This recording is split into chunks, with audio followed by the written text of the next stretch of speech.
देखो, सबसे पहले हम लोग समझेंगे कि सीक्वेंस क्या होता है। बिल्कुल सिंपल लैंग्वेज में अगर मैं सीक्वेंस बताऊं, तो अगर आपको ऐसा कोई भी नंबर्स का ग्रुप दे दिया जाए जिसमें हर अगली टर्म को हम डिफाइन कर सकते हैं, या कोई भी टर्म जो उसमें नेक्स्ट आने वाली है उसको बताने में जो पैटर्न है उस पैटर्न से हम वो वैल्यू निकाल पाएं, तो इस टाइप का जो ग्रुप ऑफ नंबर्स है that is called the sequence. Mathematical definition ये है कि if a group of numbers are taken by a particular mathematical condition या particular rule, then this group of number is called the sequence. जैसा कि आप यहाँ पे देख रहे हैं, if the terms of a group follows a definite rule, then this group of terms is called the sequence. Sequence को किससे डिनोट करते हैं? करली ब्रैकेट में an लिखा होगा, और यहाँ पर जो an है वो सीक्वेंस की nth टर्म को डिनोट करता है। सीक्वेंस एंड सीरीज में ये n का बड़ा इंपॉर्टेंस है। अगर कहीं भी n को यूज किया जा रहा है तो n की वैल्यू कुछ भी हो सकती है, वो बताया जाएगा क्वेश्चन में। अगर नेचुरल नंबर है तो n हर एक नंबर की टर्म को डिनोट करेगा। जैसे कि अगर मैं कोई सीक्वेंस दे दूं 2 4 6 8 9 8 10 12 इवन नंबर, तो अगर मैं आपसे पूछूं कि इसमें 20th नंबर पे क्या आएगा, और हमें ये पता है कि इसकी nth टर्म का फॉर्मूला ये होता है, तो हम इसकी 20th 21st 50th 100 2000 कोई भी टर्म निकाल सकते हैं। तो n वो वैल्यू है जो किसी भी स्टैंडर्ड फॉर्मूले में पर्टिकुलर टर्म को यूज करने फाइंड करने के लिए यूज किया जाता है। ठीक है, तो an is called the nth term, और सीक्वेंस को किससे डिनोट करेंगे? an से। सेकंड है जनरल टर्म ऑफ सीक्वेंस। जो nth टर्म है उसको ही हम लोग क्या बोलते हैं? जनरल टर्म ऑफ सीक्वेंस बोलते हैं। कुछ मैं एग्जाम्पल यहां पे आपको लिखकर देता हूं सीक्वेंस के।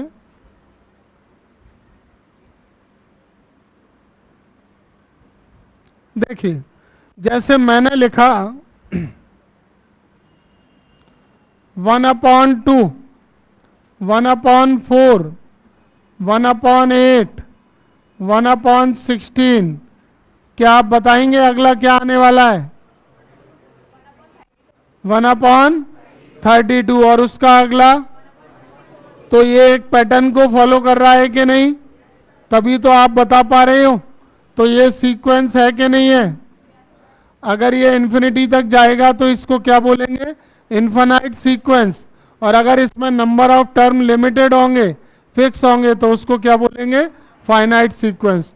तो ये सीक्वेंस है सेकंड।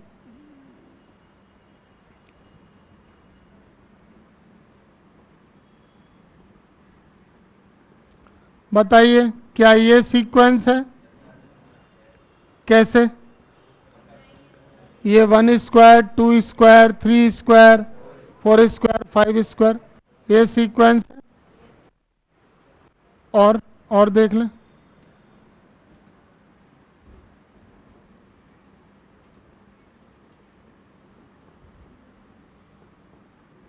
बताओ, ये सीक्वेंस है क्या?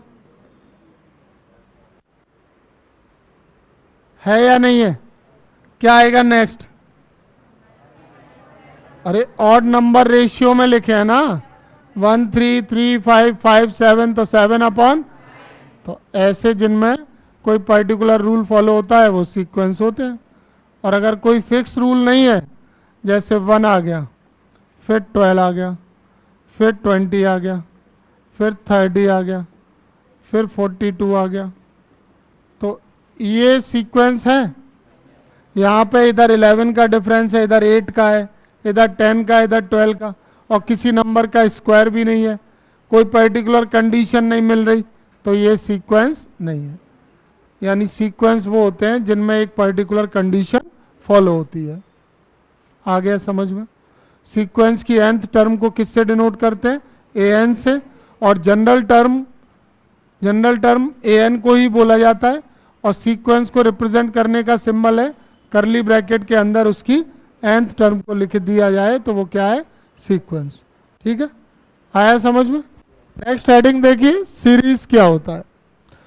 सपोज आपको कोई सीक्वेंस गिवन है, कुछ टर्म है उसमें 1 2 3 4 5 ऐसे, और अगर किसी सीक्वेंस के जो टर्म्स हैं उनको प्लस या माइनस साइन के साथ रिप्रेजेंट कर देते हैं, तो इस टाइप के जो सीक्वेंस हैं प्लस माइनस साइन के साथ जो रिप्रेजेंटेशन दिखाई देगा, that is called a series. जैसे यहां पर लिखा है A1 A2 A3 dash dash dash, AN क्या है, ये क्या है, सीक्वेंस।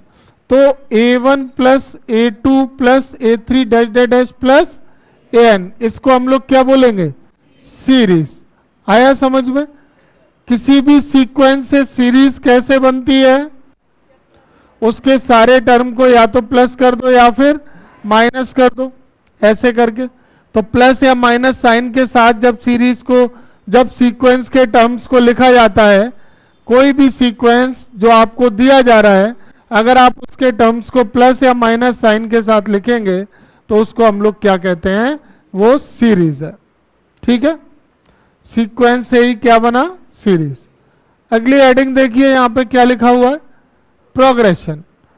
प्रोग्रेशन की डेफिनेशन ये है कि अगर कोई ऐसा सीक्वेंस है, एक सीक्वेंस इस टाइप से है कि उसमें एक पर्टिकुलर रूल, एक फिक्स कंडीशन फॉलो हो रही है, तो उस कंडीशन के अकॉर्डिंग जो टर्म्स बनती हैं, ऐसे टर्म्स से जो सीरीज या सीक्वेंस बनता है उसको क्या बोलते हैं, प्रोग्रेशन। ठीक है, सीक्वेंस के सारे टर्म्स में अगर आपको कोई फिक्स मेथड नजर आए, कोई पर्टिकुलर कंडीशन नजर आए, जैसे कि मान लीजिए 2 का इंटू किया 4, फिर 2 का इंटू किया 8, फिर 2 का इंटू किया 16, तो 2 का मल्टीप्लाई होता चला जा रहा है। मैं इसका एग्जाम्पल भी यहां पे लिख देता हूं एक,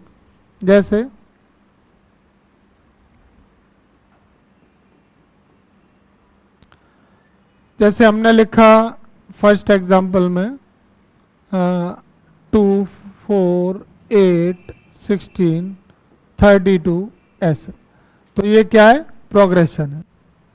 ठीक है, और भी हो सकते हैं, 1/3, 1/6, 1/2 का इंटू होता जाएगा 12, 1/24, ऐसे भी हो सकते। तो जब कोई फिक्स पैटर्न को फॉलो करते हैं, फिक्स मेथड उसमें लग रहा होता है, कोई डेफिनेट कंडीशन लग रही होती है, तो ऐसे सीक्वेंस को हम लोग क्या कहते हैं, प्रोग्रेशन। प्रोग्रेशन को 3 पार्ट में डिवाइड किया है। There are 3 types of progression. First arithmetic progression, second geometric progression और थर्ड हार्मोनिक प्रोग्रेशन। आपके सिलेबस में अभी ये 2 टाइप के प्रोग्रेशन को दिया जा रहा है, एक अर्थमेटिक प्रोग्रेशन और दूसरा ज्योमेट्रिक प्रोग्रेशन। इन दोनों प्रोग्रेशन को हम पढ़ेंगे। ठीक है, एपी अर्थमेटिक प्रोग्रेशन का शॉर्ट फॉर्म है और जीपी ज्योमेट्रिक प्रोग्रेशन को शॉर्ट फॉर्म में जीपी बोला जाता है, अर्थमेटिक प्रोग्रेशन को एपी बोला जाता है। ठीक है, अगली हेडिंग है अर्थमेटिक प्रोग्रेशन। अर्थमेटिक प्रोग्रेशन की डेफिनेशन बिल्कुल सिंपल है। अगर आपके जो सीक्वेंस है उसमें कोई कांस्टेंट वैल्यू को ऐड करने से अगली टर्म हमको मिलती चली जाए, जैसे 2 में प्लस किया 3, तो 2 + 3 क्या हो गया, 5, फिर प्लस किया 3, तो वो क्या हो गया, 8। इसका एक एग्जाम्पल मैं यहां पे देता हूं, 2 5 5 8 11 14 17 एंड सो ऑन। ये सीक्वेंस अर्थमेटिक प्रोग्रेशन है और इसका रीजन क्या है कि अगर इसके टर्म्स में कोई constant value, fix value add होके अगली टर्म मिल रही है, तो इस टाइप के प्रोग्रेशन को हम क्या बोलते हैं, अर्थमेटिक प्रोग्रेशन। देखो क्या लिखा है, if the terms of a sequence increases और decreases by a definite quantity. ये कौन सी डेफिनेट क्वांटिटी से इंक्रीज हो रहे हैं, 3 से। अगर इसी को रिवर्स में लिख दूं, 17 14 11 8 5 2 -1 -4, तो ये क्या हो जाएगा, डिक्रीज हो जाएगा बाय -3। ठीक है, तो जब डिक्रीज होगी या इंक्रीज होगी किसी कांस्टेंट वैल्यू से प्लस करके या फिर माइनस करके भी, तो इस टाइप के अर्थमेटिक, इस टाइप के जो प्रोग्रेशन या सीक्वेंस है उसको क्या बोलते हैं, अर्थमेटिक प्रोग्रेशन एपी। एक कंडीशन यहां पर हमारे सामने आ जाएगी। सपोज ये कुछ टर्म है a1 a2 a3 an-1 और an। अगर आपसे कहा जा रहा है कि ये अर्थमेटिक प्रोग्रेशन में एपी में, तो एपी की कंडीशन है कि इसके जो कंसेक्यूटिव टर्म्स हैं उसका डिफरेंस इक्वल होता है। मतलब अगर आप a2 माइनस a1 करेंगे या a3 माइनस a2 करेंगे या डैश डैश डैश an-1 करेंगे, तो ये तीनों कैसे आएंगे, इक्वल। कोई भी आगे वाली टर्म को उसके प्रीवियस टर्म से माइनस करें और डिफरेंस इक्वल आ जाए, तो इस टाइप के प्रोग्रेशन या सीक्वेंस को क्या बोलेंगे, अर्थमेटिक प्रोग्रेशन। आ गई बात समझ में। अर्थमेटिक प्रोग्रेशन में टर्म का डिफरेंस कैसा होता है, इक्वल होता है हर जगह। आप इधर चेक कर लो, इधर a2 माइनस a1 कितना आ रहा है, a3 माइनस a2 कितना आ रहा है, a4 माइनस a3। तो ऐसे डिफरेंस इक्वल आ जाए तो आप चेक कर सकते हैं कि वो AP है या नहीं है। ठीक है, समझ आ गया सभी को। ये अर्थमेटिक प्रोग्रेशन की कंडीशन सबको समझ आ गई। कोई भी सीक्वेंस आपको दे दें और चेक करना पड़ जाए AP है या नहीं, तो आप उसको क्या करोगे, सबट्रैक्ट करके देखोगे। सबट्रैक्ट किस में से किसको करना है, किसी भी टर्म से उसकी प्रीवियस टर्म को सबट्रैक्ट करना है। ऐसे नहीं है कि एक फोर्थ टर्म ले ली एक सेकंड ले ली, ऐसे नहीं। फोर्थ है तो उसमें से थर्ड, फिफ्थ है तो उसमें से फोर्थ। ठीक है, ये कंडीशन याद कर लेंगे सभी, एपी की कंडीशन है। आगे अगला क्या है, फर्स्ट टर्म और कॉमन डिफरेंस क्या होते हैं अर्थमेटिक प्रोग्रेशन के। देखिए, जब भी कोई प्रोग्रेशन कंफर्म हो जाए कि ये एपी है, तो उसमें जो सबसे पहले लिखी होगी वो टर्म क्या होगी, फर्स्ट टर्म, और इसको स्मॉल ए से डिनोट करते हैं। ठीक है, कोई भी सीक्वेंस जो आपको दिया जा रहा है अगर वो एपी है तो उसकी जो फर्स्ट टर्म है वो स्मॉल ए से डिनोट होगी। कॉमन डिफरेंस क्या होता है, कॉमन डिफरेंस को स्मॉल डी से रिप्रेजेंट करते हैं। और जो अभी बात हो रही थी ना यहाँ पर, a2 minus a1 a3 minus a2 an minus an-1, ये जो टर्म का डिफरेंस है इसको ही क्या बोलते हैं, common difference. Common difference D से डिनोट किया जाता है और इसका फॉर्मूला होता है a2 माइनस a1 या a3 minus a2 dash dash dash an minus an-1। For example,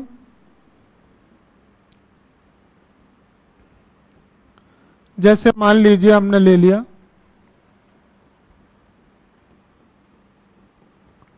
क्या ये एपी है, बताइए अर्थमेटिक प्रोग्रेशन है कि नहीं है। तो आर इन एपी, तो अगर ये एपी में है तो इसकी फर्स्ट टर्म ए की वैल्यू क्या हो जाएगी, ए इक्वल टू 5 हो जाएगा। और कॉमन डिफरेंस कैसे निकालेंगे, a2 माइनस a1 निकाल देंगे, d equal to a2 minus a1, तो 10 माइनस। ठीक है, ये अर्थमेटिक प्रोग्रेशन का फर्स्ट टर्म हो गया और कॉमन डिफरेंस हो गया। अर्थमेटिक प्रोग्रेशन को चेक करना है तो इनके कॉमन डिफरेंस कैसे होना चाहिए, इक्वल। ये जो a2 माइनस a1 है और ये जो a3 माइनस a2 है इसको क्या बोलते हैं, कॉमन डिफरेंस। तो अगर हर जगह कॉमन डिफरेंस इक्वल आता है तो उसको क्या बोलते हैं, एपी। ठीक है, नेक्स्ट अगला फॉर्मूला क्या है, जनरल टर्म। अगर आपको कभी अर्थमेटिक प्रोग्रेशन लेट करना है, उन्होंने कह दिया कि आप एक एपी बनाइए जिसमें ए की वैल्यू 2 है और डी की वैल्यू 3 है, तो अगर आपको कभी एपी का फॉर्मेशन करना है तो आपको उसकी टर्म क्या लेनी है, हमेशा A plus D, A plus 2d, A plus 3d and so on, A plus n-1 into D. ये कौन सी टर्म है इसकी, nth टर्म ऑफ एपी है। इसका formula a n equal to a plus n minus one into d होता है। A N का मतलब है nth टर्म। अगर मैं आपसे ये पूछता हूं कि इसकी 20th टर्म निकालो, तो यहां पे n की वैल्यू क्या हो जाएगी 20। 20th टर्म को डिनोट किससे करेंगे a20 से। अगर 14th टर्म निकालनी है तो a14 फॉर्मूला होगा a plus 14 minus one into D. 14 minus one हो जाएगा 13, तो 14 टर्म का फॉर्मूला आएगा a प्लस 13 डी। 14 के बाद 15th टर्म का क्या आएगा a plus 14 D. Third term का क्या आएगा, तो आप देख सकते हैं यहाँ पे ये फर्स्ट टर्म है, ये सेकंड और ये थर्ड टर्म में d का कोफिशिएंट क्या है 2, और फोर्थ टर्म में और nth टर्म में। इसका क्या मतलब है कि AP की जो टर्म्स होती हैं उनमें d का कोफिशिएंट टर्म के नंबर से -1 होता है, एक कम होता है, लेस बाय 1। क्या ये बात सबको समझ आ पा रही है? टर्म के लिए उसमें 5th टर्म लिखा है तो तुम समझ जाना A5, और n की वैल्यू क्या है 5। 20th टर्म है तो किससे डिनोट करेंगे, a सफिक्स में 20, नीचे 20 लिखेंगे और उसमें n की वैल्यू 20। यहाँ पे ये सब समझ में आ रहा है क्या? ए एन nth टर्म है, a फर्स्ट टर्म है, n नंबर ऑफ टर्म और d कॉमन डिफरेंस है, जिसका फॉर्मूला क्या होता है d का a2 minus a1 equal a3 minus a2 equal a4 minus a3 and so on. ठीक है, nth टर्म वाला फॉर्मूला है, तो अगर कोई भी क्वेश्चन हमको इसका करना है तो वो हम कर सकते हैं। फॉर एग्जाम्पल एक मैं अपने मन से ले लेता हूं। मान लीजिए कोई अर्थमेटिक प्रोग्रेशन है 5, 9, 13, 17 एंड सो ऑन, और आपसे कहते हैं कि फाइंड 29th टर्म फाइंड कीजिए।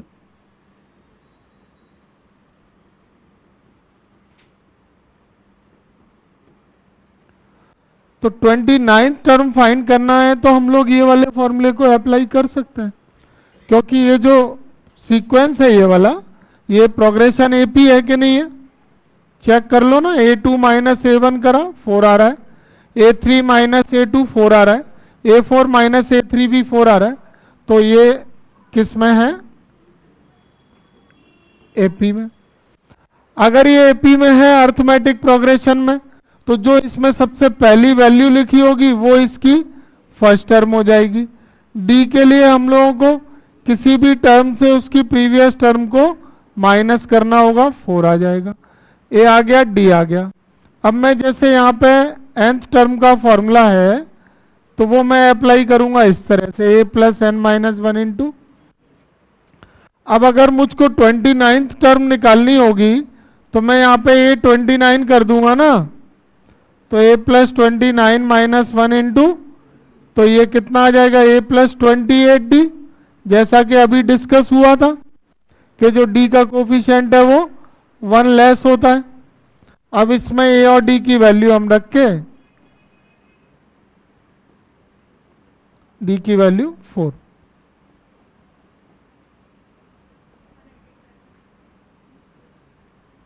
ये आ गया 170। तो इस तरह से हम कोई भी टर्म फाइंड कर सकते हैं इसमें। ठीक है, sum of n terms of arithmetic progression, बिल्कुल सिंपल फॉर्मूले। अगर कोई AP दिया जा रहा है आपको और उसके कुछ टर्म को सम करना है तो इसके 2 फॉर्मूले होते हैं। ये वाला फॉर्मूला है Sn equal to sum of n term को किससे डिनोट करेंगे, Sn से। तो फॉर्मूला होगा n/2 2a plus n minus one into D. इस फॉर्मूले को हम कब अप्लाई करते हैं, जब a और d गिवन होते हैं, a फर्स्ट टर्म और d कॉमन डिफरेंस। अगर आपको क्वेश्चन में लास्ट टर्म दे दी जाएगी l, जैसे AP दे दिया ना कोई भी 2, 4, 6, 8 और लास्ट में लिख दिया उन्होंने 50, तो लास्ट टर्म गिवन होगी तो फॉर्मूला क्या होगा इसका, n/2 ए प्लस एल, ये एल गिवन होता है तब अप्लाई करते हैं, और इसको जब ए और डी गिवन होते हैं तब अप्लाई करते हैं। एक यहाँ पे नोट लिखा हुआ है, इसको कंसीडर कर लें। The sum of infinite AP is infinite, मतलब कोई भी, it means that if number of term in AP in arithmetic progression is infinite then their sum is also infinite. कोई भी एपी इन्फिनिटी तक जा रही है तो उसका जो नंबर ऑफ टर्म्स होगा वो इनफाइनाइट हो जाएगा, सम करेंगे तो वो भी इनफाइनाइट होगा। इनफाइनाइट जीपी वो होती है जिसमें नंबर ऑफ टर्म इनफाइनाइट होती है, तो उनका सम भी क्या होता है, इनफाइनाइट। अब आ जाइए ज्योमेट्रिक प्रोग्रेशन। ज्योमेट्रिक प्रोग्रेशन की एक्सरसाइज इसमें गिवन है एनसीईआरटी में। एपी की कोई भी एक्सरसाइज इसमें नहीं है। हाँ, इतना जरूर है कि हम मिसलेनियस करेंगे तो उसमें एपी और जीपी दोनों का यूज हो सकता है कुछ क्वेश्चंस में। तो अभी ज्योमेट्रिक प्रोग्रेशन क्या होता है ये समझिए। देखो एपी में क्या है कि डिफरेंस चलता है, कोई वैल्यू प्लस करते जाओ, अगली टर्म निकालते जाओ, एपी बन जाएगी। जैसे 2 में +3 किया तो 5 आ गया, +3 किया तो 8 आ गया, +3 किया तो 11 आ गया। ऐसे ही मैं क्या कह रहा हूं कि अगर कोई ऐसा ग्रुप है नंबर का जिसमें मल्टीप्लाई होता जा रहा है, कोई भी कांस्टेंट वैल्यू का मल्टीप्लिकेशन होता जा रहा है, तो ऐसे ग्रुप को ज्योमेट्रिक प्रोग्रेशन बोलते हैं। मतलब जीपी वो प्रोग्रेशन है जिसमें एक कांस्टेंट वैल्यू हर टर्म से मल्टीप्लाई कर दो तो नेक्स्ट टर्म आ जाती है। फॉर एग्जाम्पल 2 में मल्टीप्लाई 3 किया 6 आ गया, फिर मल्टीप्लाई 3 किया 18 आ गया, फिर मल्टीप्लाई 3 किया 54 आ गया। तो ऐसे कोई कांस्टेंट वैल्यू को मल्टीप्लाई करने से जो नया प्रोग्रेशन बनता है उसको क्या बोलते हैं, geometric progression. A sequence in which each term is obtain by multiplying the preceding term by a definite number is called the geometric progression. This definite number is called the common ratio. Common ratio is denoted by small r. ठीक है, GP है उसकी condition लिखी हुई है, एक example से पहले क्लियर कर लें फिर कंडीशन भी देख लेंगे। मान लीजिए कोई सीक्वेंस आपको दे दिया 2, फिर इसमें 3 का मल्टीप्लाई 6, फिर 18, फिर 54 एंड सो ऑन। अब अगर आप इसमें रेशियो लोगे ना A2/A1 तो वो क्या आएगा 6/2 से 3, और थर्ड टर्म को सेकंड से डिवाइड करें अगर 18/6 तो भी ये 3 आ रहा है। तो हम क्या कह सकते हैं यहां पे A2/A1 equal to A3/A2. So given terms are in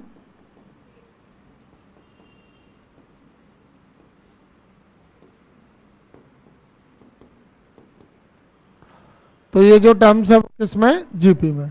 तो दो चीजें एक सी हम कंबाइन करके समझ सकते हैं, दोनों के रूल एपी और जीपी दोनों का एक साथ ऐसे माइंड सेट कर सकते हैं कि अगर हमको डिफरेंस करके वैल्यू सेम मिल रही है तो वो एपी है, और अगर हमको डिवाइड करके वैल्यू सेम मिल रही है तो वो जीपी है।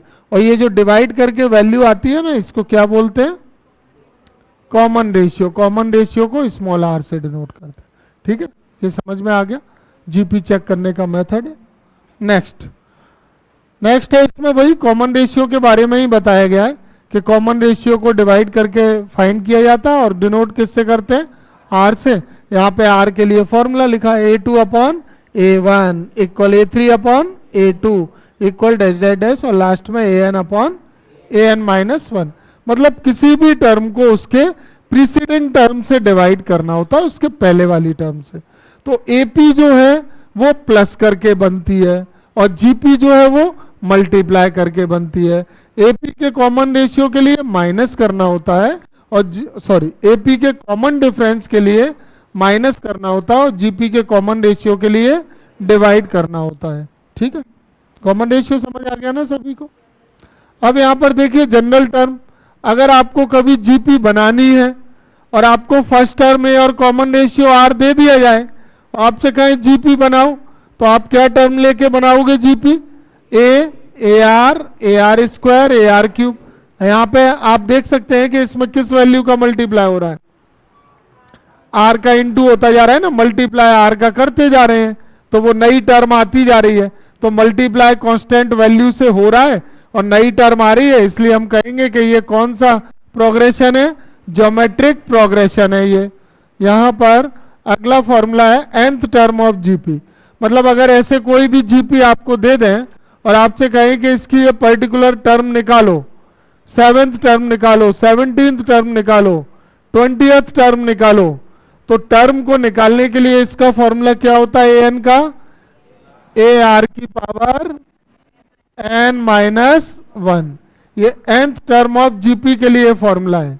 एपी का क्या होता है nth टर्म का, a plus n minus one into d, और जीपी का होता है ए आर की पावर n-1।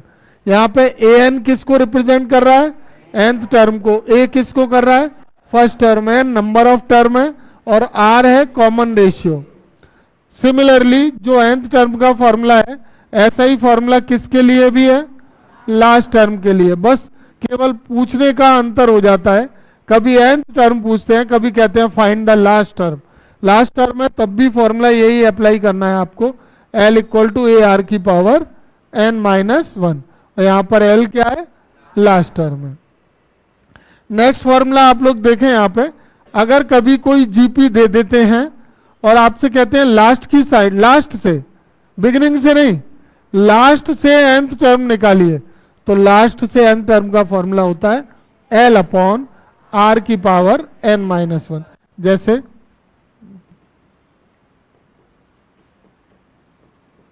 ये जीपी दे दी और इसमें मैं पूछूं कि 5th टर्म फ्रॉम एंड या लास्ट, क्या करना है, फाइंड। देखो इधर देख लो, तो इसके फर्स्ट टर्म की वैल्यू क्या है, 2, a2 हो गया। इसका कॉमन रेशियो कितना है, a2 अपॉन a1, 2। अब फॉर्मूला किसका, 5th टर्म फ्रॉम लास्ट निकालना है ना, तो nth टर्म फ्रॉम लास्ट का फॉर्मूला क्या है, nth टर्म फ्रॉम लास्ट या एंड का फॉर्मूला क्या है, L अपॉन, तो 5th टर्म फ्रॉम लास्ट का फॉर्मूला क्या हो जाएगा, इसमें लास्ट टर्म भी दी जाएगी आपको, कोई मान लो 1024 दे देते हैं, तो लास्ट टर्म की वैल्यू रख देंगे 1024, आर की वैल्यू क्या हो जाएगी, 2 की पावर एन की वैल्यू 5th टर्म 5-1, तो 1024 अपॉन 5 - 16,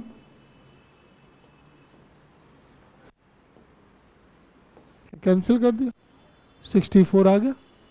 ठीक है, तो इसकी जो 5th टर्म फ्रॉम एंड होगी वो क्या होगी, 64 होगी।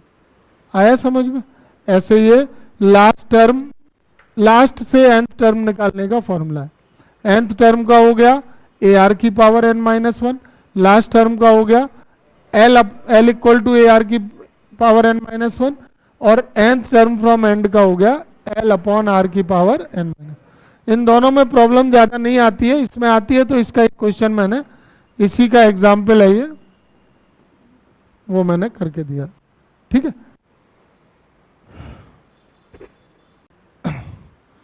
The sum of n terms of geometric progression के लिए क्या फॉर्मूला होगा।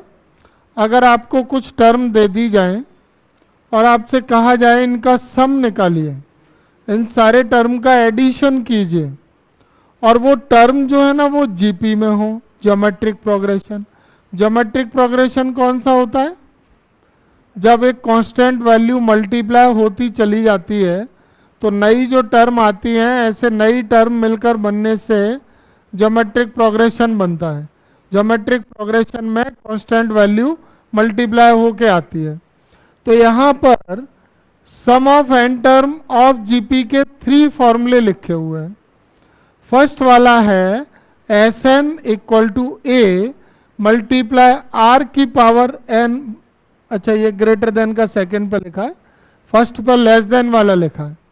तो अगर कॉमन रेशियो आपका जीपी का 1 से छोटा है, जो आपको ज्योमेट्रिक प्रोग्रेशन दिया जाएगा जीपी, अगर उसका कॉमन रेशियो 1 से छोटा है तो सम ऑफ एन टर्म का फॉर्मूला होगा ए मल्टीप्लाई 1 - आर की power n upon 1 minus r, इसमें 1 पहले आएगा और आर बाद में आएगा। ऐसे इसका बी वाला फॉर्मूला क्या है, S N equal to A R की power N minus 1 upon are minus 1। ये फॉर्मूला कब एप्लीकेबल है, जब कॉमन रेशियो कैसा होगा, ग्रेटर देन 1। अगर जो जीपी दी है उसका कॉमन रेशियो 1 से ग्रेटर है तो ये वाला फॉर्मूला लगेगा, ए आर की power N minus 1 upon are minus 1। C वाला फॉर्मूला देख लीजिए, सी वाला फॉर्मूला है S N equal to L are minus A upon are minus 1, या फिर A minus R L upon 1 minus R. ये सेम ही है लगभग, इसमें क्या है माइनस दोनों में कॉमन ले लो तो ये बन जाता है। कोई भी एक याद कर लेना, फर्स्ट वाला भी चलेगा। पर ये फॉर्मूला अप्लाई कब करना है, अगर तुमको sum of N term of GP निकालना है और क्वेश्चन में ए और आर गिवन है, ए मींस फर्स्ट टर्म, आर तो फर्स्ट टर्म और कॉमन रेशियो गिवन है, तब तो फॉर्मूले ये दोनों लगेंगे, ए वाला एंड बी वाला। लेकिन अगर लास्ट टर्म गिवन है ना एल, तो एल गिवन है तो इसका फॉर्मूला क्या हो जाएगा, l are minus A upon are minus 1। ये लास्ट टर्म के केस में होता है। इस तरह से ये 3 फॉर्मूले हैं, ये लेस देन 1 का है, ये ग्रेटर देन 1 का है। ठीक है, नेक्स्ट है sum of infinite terms of GP. अगर कोई भी ज्योमेट्रिक प्रोग्रेशन आपको दिया जाए और उसके इनफाइनाइट टर्म का सम करना है, sum of infinite term of GP क्या हो जाएगा, जैसे एस इन्फिनिटी से डिनोट करेंगे, और इनफाइनाइट टर्म के सम का मतलब होता है जैसे first term A, second term A R, फिर ए आर स्क्वायर, ऐसे ये कहाँ तक चली जा रही हैं, इन्फिनिटी तक। तो इसका एस इन्फिनिटी निकालने का फॉर्मूला होता है A upon 1 minus R, A upon 1 minus R. ठीक है, यहाँ पे ए फर्स्ट टर्म है और आर कॉमन रेशियो है। ये जीपी का सम ऑफ इनफाइनाइट टर्म फाइंड करने का फॉर्मूला होता है। ठीक है, नेक्स्ट क्या है, ज्योमेट्रिक मीन।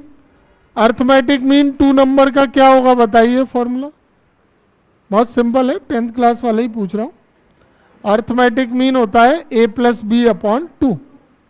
अर्थमेटिक मीन को कैपिटल ए से रिप्रेजेंट करते हैं। ज्योमेट्रिक मीन का फॉर्मूला होता है अंडर रूट ए बी। अगर आपको 2 नंबर्स का ज्योमेट्रिक मीन निकालना है तो इसका फॉर्मूला होगा अंडर रूट ए बी। यह है ज्योमेट्रिक मीन ऑफ 2 नंबर्स। ठीक, G equal to under root A B. Next formula है to find N geometric means between 2 number A and B. मान लीजिए आपको 2 नंबर ए और बी गिवन है और अगर आपको उसके बीच में कितने ज्योमेट्रिक मीन इंसर्ट करना है, एन।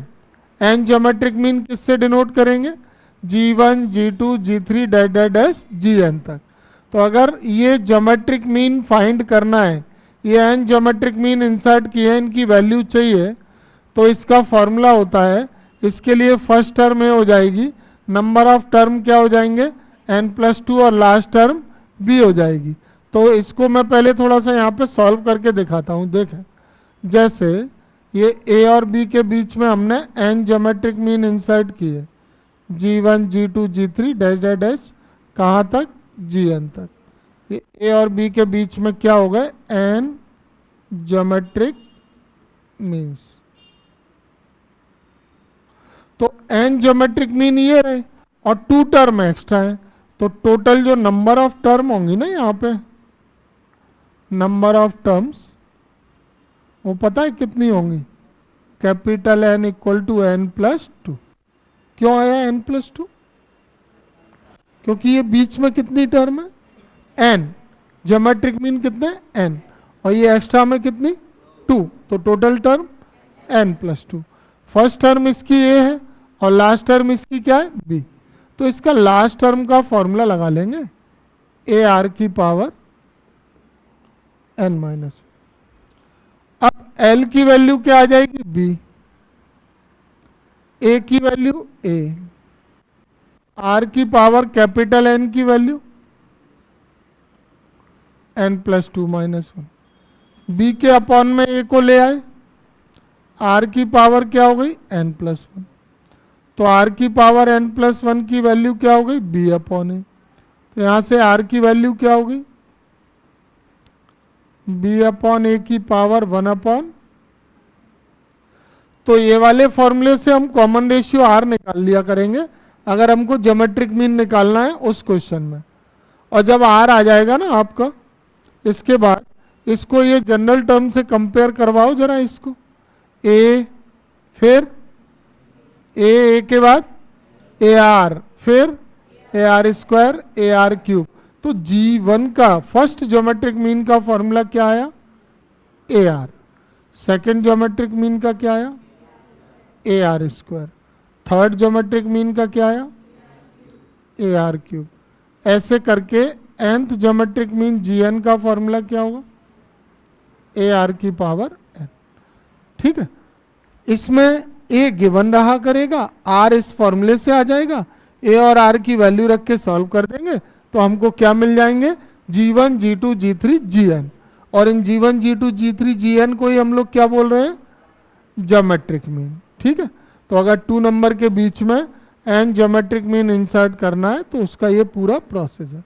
ठीक है, इसमें एक चीज और समझ लो कि यहाँ पर जो ये G1 G2 G3 आए ना, इसमें ये G1 है तो r की पावर 1 आ रहा है, G2 है तो r की पावर, G3 है तो 3, Gn है तो n। और अगर इसकी कोई टर्म निकालें, जैसे मैं आपको बोलूं कि इसकी फोर्थ टर्म का फॉर्मूला बताओ, तो क्या होगा ए आर की पावर n-1 होता है ना, तो 4-1 से ये क्या आएगा ए आर क्यूब। अगर फिफ्थ टर्म का लिखें तो क्या आएगा 4, नाइन्थ टर्म का लिखें तो क्या आएगा। मैं क्या समझाना चाह रहा हूं तुमको कि ज्योमेट्रिक मीन में जो यहाँ पे नंबर होता है वही पावर होती है, और टर्म निकालते हैं तो जो जिस टर्म की वैल्यू निकाल रहे होते हैं पावर उससे एक कम होती है। मैं ये समझाना चाह रहा हूं कि टर्म में आर की power less bye 1 decrease by 1, और ज्योमेट्रिक मीन में पावर सेम, G1 है तो 1, G2 है तो 2, G3 है तो 3। आ गई इतनी बात समझ में। ठीक है, ये एक प्रॉपर्टी लिखी हुई है, इसको याद कर लेना।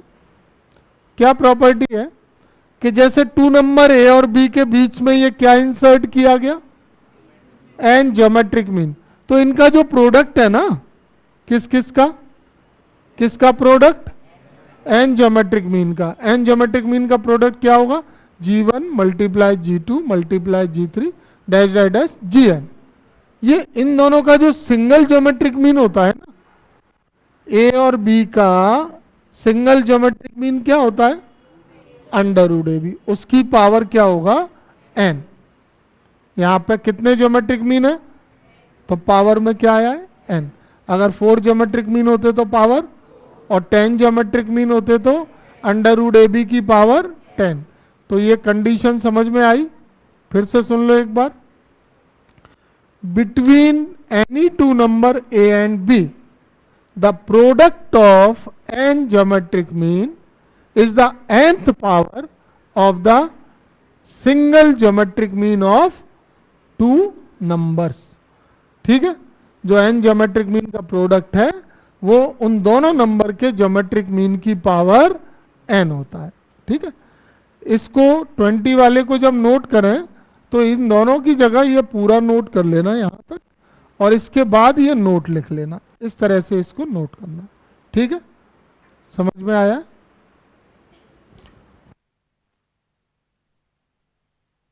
आपको कभी कोई ऐसे क्वेश्चन दिए जाते हैं जिनमें ज्योमेट्रिक प्रोग्रेशन में 3 टर्म्स या 4 टर्म्स या 5 टर्म्स फाइंड करनी है, और उसमें एनी 2 कंडीशंस उनके रिलेटेड गिवन है, तो वो दोनों कंडीशन को सॉल्व करके और ए और आर फाइंड कर लेते हैं, और नंबर लेट करने का ये जो पैटर्न है यही लेट करा, और इसमें ए और आर की वैल्यू रख देंगे तो सॉल्व करके हमको 3 नंबर 4 नंबर मिल जाते हैं। मतलब मेरा क्या है, अगर कोई ऐसा क्वेश्चन आ रहा है जैसे product of 3 terms of GP is this and sum of 3 terms of GP is this, then find the terms. तो अगर आपको कभी 3, 4 या 5 टर्म फाइंड करनी है जीपी में, ज्योमेट्रिक प्रोग्रेशन में, तो 3 टर्म लेनी है तो क्या लेंगे, ए अपॉन आर, ए और ए आर। अगर आपको 4 टर्म्स लेनी है तो क्या लेना है, A upon R cube, A upon R, A R और ए आर क्यूब। और 5 टर्म लेंगे तो A upon R square, A upon R, A R और ए आर स्क्वायर। देखो ये जो ऑड नंबर टर्म लेते हैं ना, ऑड नंबर वाली, तो इनका जो कॉमन रेशियो है ना, गौर किया तुमने, इनका कॉमन रेशियो कितना है, कितना है बताओ,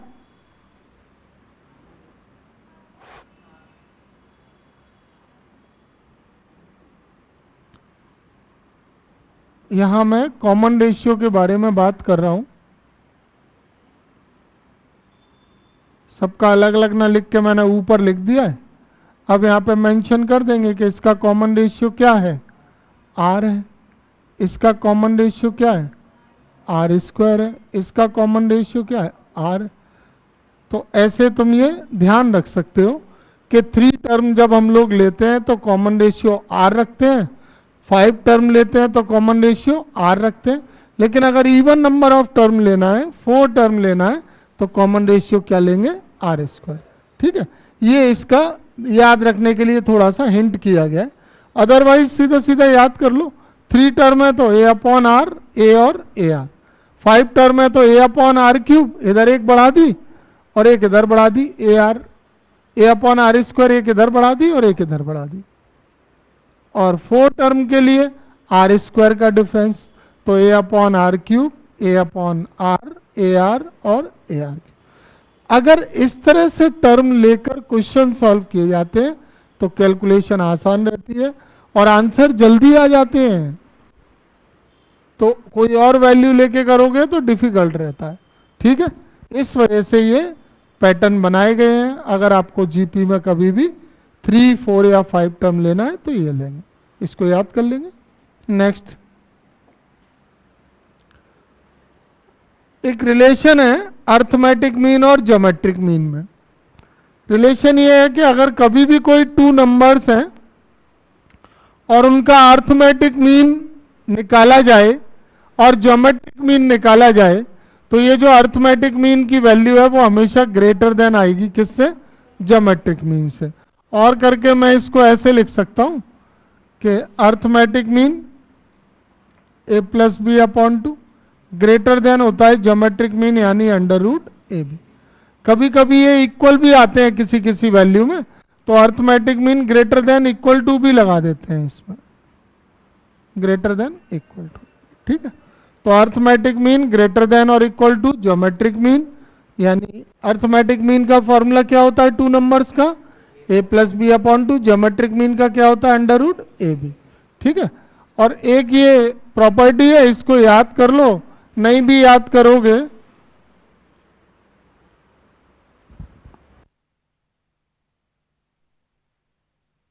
उसका तरीका मैं बता दूंगा कि 2 पॉजिटिव नंबर है, उनका अर्थमेटिक मीन ए है और ज्योमेट्रिक मीन अगर जी है तो वो नंबर क्या होंगे, ए प्लस माइनस अंडर रूट ए प्लस जी, ए माइनस जी। और करके इसको और कैसे लिख सकते हैं, ए प्लस माइनस अंडर रूट में ए square minus ji.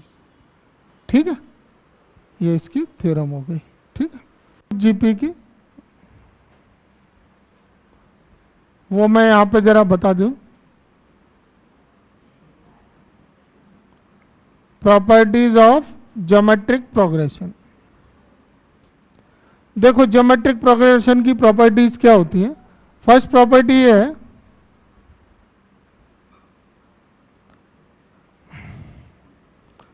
if 3 terms ABC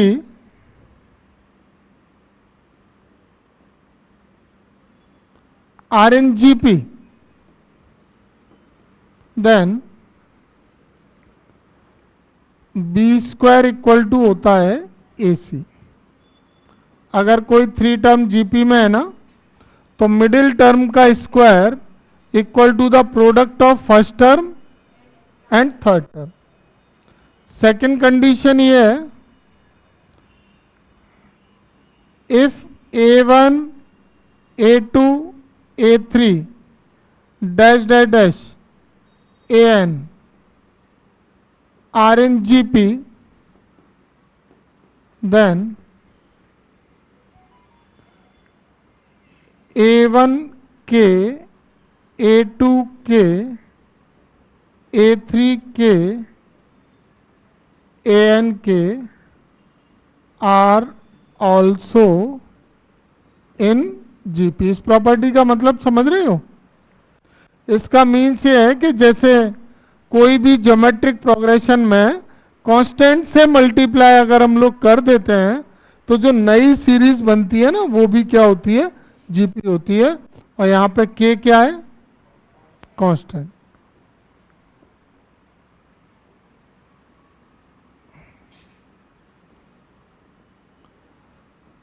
ठीक है।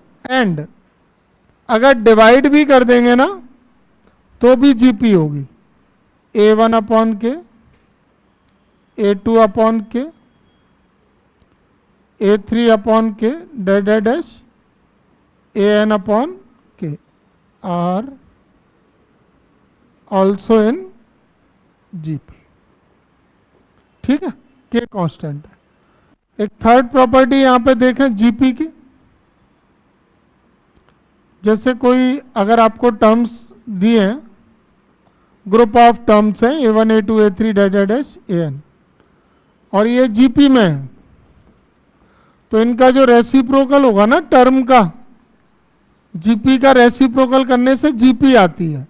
1 upon A1, 1 upon A2, 1 upon A3 और 1 अपॉन AN।